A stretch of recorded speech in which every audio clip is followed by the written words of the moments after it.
gawa muna tayo ng ito pang decoration na nilalagay ko sa uramaki or sa mga sushi na nilalagay ko po ng mga flowers. At heto nga, may broccoli tayo at aalisin lang natin yung pinakabunga niya dyan sa ibabaw. At kailangan pantayin natin siya mga bossing. At make it sure na hugasan natin siyang mabuti kasi ilalagay natin siya sa may mga sushi para hindi mareklamo na marumi yung ating ilalagay na mga flowers dun sa tapat ng mga maki. At heto nga't magbalat na tayo ng carrots. At eto, sasampulan ko po kayo kung paano po gawin yung ating carrots flower. At hindi po ako ganun kagaling ha. Ito lang po ay based sa aking experience. At sample lang po ito. Bali, dalawang paring knife yung ginagamit ko. Yung isa nga na paring knife, bread knife yun. Hinasa ko lang hanggang sa tumalim. At itong ginagamit kong paring knife, ano po yan? Bungi pa. Hinasa ko lang para tumalim. At eto na po nga, magsimula na tayo. Kinakailangan na ikunin lang natin ang mga petals dito sa may gilid. Bali, 5 yan.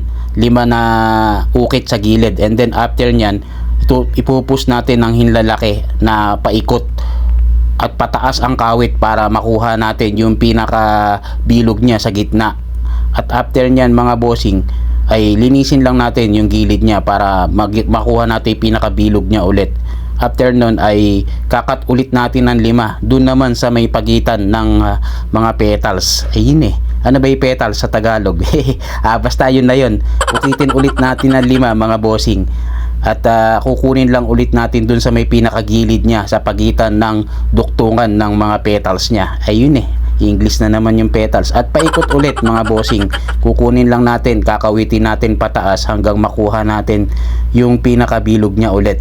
And then pagkatapos yan, alisin lang ulit natin yung inukit natin sa gitna. And then kukunin ulit natin yung pinaka petals niya ulit sa may gilid sa pagitan na naman ng ating kinuha na petals. Bali 5 ulit yan mga bossing, paikot ulit hanggang sa makuha natin yung bilog na gusto nating mangyari dito sa ating flowers. And then kakawitin natin paikot ulit hanggang sa mabilog. And then kukunin natin ulit yan at aalisin yung mga pinaka dumi-dumi na yan, yung inalis natin na sungot-sungot hanggang sa mabuo yung flowers. Ayun yun, mukha na siyang mga sampagita na pabuka.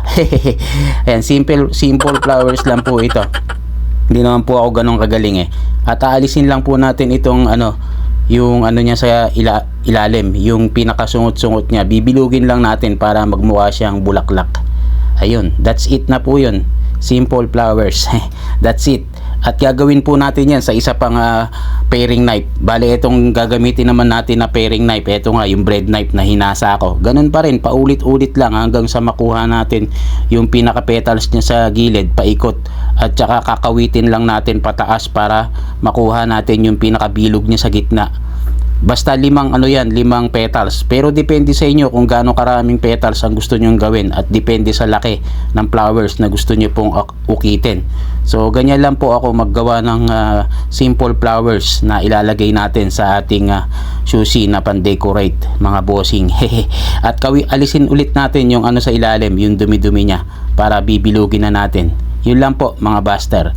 And then next, gagawa naman tayo ng paru-paru G na simple lang po. At heto nga po, mag-uukit na tayo ng paru-paru G. Kumbaga, eto, kakati lang natin na pa-island, na pa-letter C. Ayan, mga ganyan, pa-island, mga bossing, pa-island. And then, uukitin natin mga master chef na 3. O kayo kahit ilan ang gusto nyong gawin na paru-paru G o pakpak niya. Pero ako 3 lang mga bossing. 2, ayan, paukit lang na ganyan, pa-island pa rin hanggang maukit natin po siya. And then cut natin dyan sa may gilid. And then ayan, basta yun na yun. At pagkatapos yan mga bossing, ikakat natin dito sa may gilid naman yan. Aalisin natin yung pinakauna niya dahil nakaumbok yun. Alisin natin yan. Then kakat natin sa 2. Yung manipis lang mga bossing, yung sakto laki niya. And then 2 cut. Yawn, that's it. Ganun lang mga bossing. So hiwain natin ng 2 pares hanggang sa makuha natin kung ilan yung magagawa sa isang carrots na inukit natin. And then pagkatapos yan mga bossing, kakatin natin dito sa may harap yan na konti lang. Mga kailangan magtira tayo ng konti na kakapitan niya dun sa dulo. And then ibiling natin yan mga bossing sa kabila naman. And then uukitan natin ulit sa kabila na gitna, sa gitna isa, ayan, tapos yung pangalawa isasagad na po natin, ay pangatlo pala, sorry, ayan, ganyan na po siya mga bossing, and then ipupush natin papasok yung inukit natin na yon doon sa may paro-paro G, ipupush natin pataas, and make it sure na dahan-dahan, kasi pagka press yung carrots malutong yan, masisira po, kaya dapat alalay lang, medyo malambot lang yung kamay para hindi siya mabali, kasi pagka press yung ating carrots malutong po yan eh. Mas magandang gamitin dito yung ano po, luma na carrots, kasi pagka lumang carrots makunat. Yan na po ang ating basic carrots, basic ano pala na paro-paro G. At gawin pa natin sa isa pa po yan. At ito po last na sample, ukit po ulit ng isa, ayan, cut natin na, tapos biling natin, then guhitan natin sa gitna ng isa, and then yung pangatlong cut putol, ayun, that's it mga boss, mga master. And then ibuka natin yung ating paro-paro G, and then i-push natin pataas, papasok doon sa loob ng paro-paro G mga bossing, mga master. Ayan, dahan-dahan tayo para hindi masira. That's it, ang ating simple paro-paro G. Ganyan lang po ako mag-ukit ng simple paro-paro G.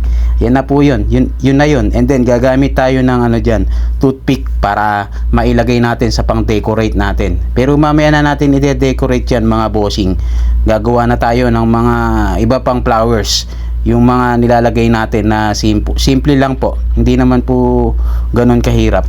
Itusok muna natin dito yung paro-paro G, at mag-uukit na po tayo ng iba pang mga flowers. At heto naman pong uukitin natin ay pinaka basic na lang po ito, madali na lang po ito, yung pipino at carrots.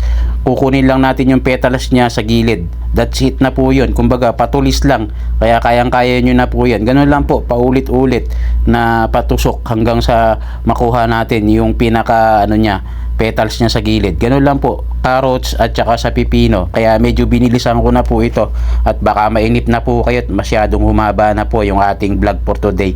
At pagkatapos dyan ay gagawin na po natin ganyan yung ating mga design.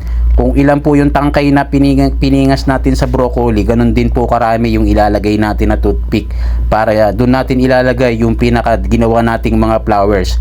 At gagamit po tayo ng spring onion dyan na maliit para hindi makita yung toothpick. At saka po natin ilalagay yung mga dinecorate natin ng mga flowers, at saka po yung paro-paro G.